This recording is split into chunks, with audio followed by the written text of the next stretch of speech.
जब हम धर्म शास्त्रों की बात करते हैं उसमें सारी चीज़ें होती हैं, सिर्फ कथाएं नहीं होती या सिर्फ सिद्धांत नहीं होते, उसमें विज्ञान भी होता है, उसमें धर्म का ज्ञान भी होता है, उसमें नीति शास्त्र भी है, उसमें हमारे जीवन से संबंधित परिस्थितियां भी बनाई गई हैं जिसमें क्या करना है ये हमें बताया गया है। जो पुराण में अलग अलग चरित्र होते हैं, जो इतिहास ग्रंथ में अलग अलग चरित्र हैं, वो उदाहरण है कि तुम खुद को उनकी जगह पर रख कर देखो। उन्होंने जैसा जीवन जिया है खुद को उनसे रिलेट करो, जोड़ो और फिर देखो कि आप में और उनमें क्या अंतर है या कौन सी चीज़ें आपको अपने जीवन में उनसे देखकर उतारनी है। तो वैसे ही हमारे पुराणों में जो कथाएं हैं वो एक माध्यम है आपको समझाने का कि आपको अलग अलग परिस्थिति में क्या करना है, कैसे उन सिचुएशंस को, उन परिस्थितियों को समझना है, उनको अच्छे से पार करना है। साथ ही अंग्रेजी का बहुत अच्छा एक कोट कहा गया है कि रीड बिटवीन द लाइंस। इसका अर्थ होता है कि अगर आपने बात को वैसे ही समझ लिया जैसे बात लिखी गई है, यानी आपने बात को नहीं समझा। जिसने शास्त्र को पढ़ लिया और वैसे ही समझ लिया जैसे शास्त्र में लिखा है, इसका अर्थ आपने शास्त्र को अभी नहीं समझा। आप तब समझते हैं जब उन बातों को इनडायरेक्टली कहा जाता है, जो बातें सीधे लिखी हैं पर इनके पीछे बहुत गहरा अर्थ होता है।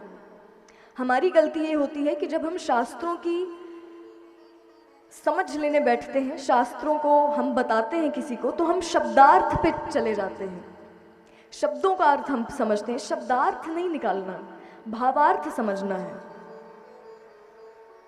और स्पेशली जो हमारे शास्त्र हैं वो बहुत गूढ़ हैं, ऑकल्ट साइंस है, यानी आप गहरी विद्या को समझने वाले हैं।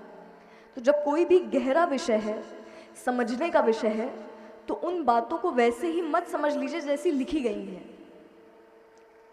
जो लिखा नहीं गया, जो इनडायरेक्टली आपको कहा जा रहा है, उन बातों पर ध्यान दीजिएगा, तभी आप शास्त्र को अच्छे से समझ पाएंगे।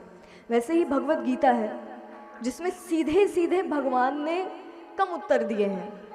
आपको बहुत सारे उत्तर उसमें ढूंढने पड़ेंगे।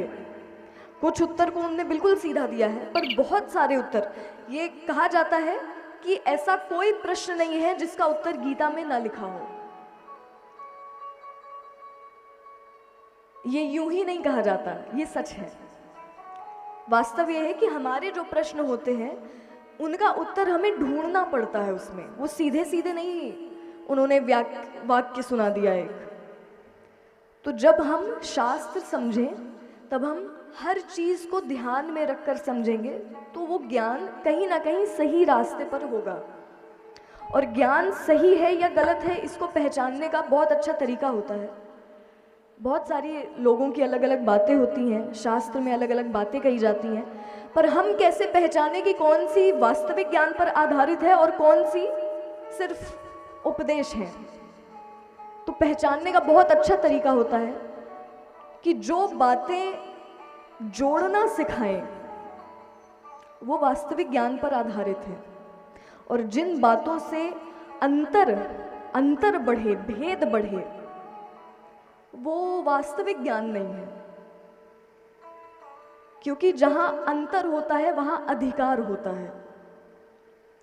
और प्राचीन काल से आधुनिक भारत का युग आ गया, अधिकार की लड़ाई कभी खत्म नहीं हुई। ये उस दिन खत्म होगी जिस दिन परिवर्तन सामाजिक व्यवस्था में नहीं, हर मनुष्य की आंतरिक मनस्थिति में होगा। तब आपको अंतर समझ आएगा। तो जो बातें आपको एक दूसरे से जोड़ना सिखाती हैं वो ज्ञान है, क्योंकि ज्ञान आपकी नजरों में संभाव लाता है, सबको एक नजर से देखने को बताता है।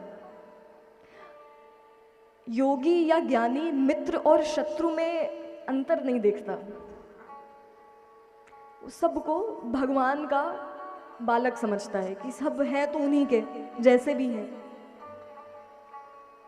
तो ये लक्षण आ जाते हैं। जो व्यक्ति ज्ञान का अभ्यास करता है, अच्छी बातें पढ़ता है, वो सबको कहीं ना कहीं एक नज़र से देख पाता है।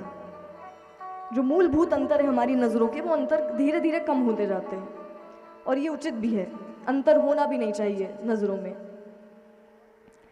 ये शास्त्र की बात हो गई। अब हम आते हैं अपनी कथा के आगे वाले प्रसंगों में।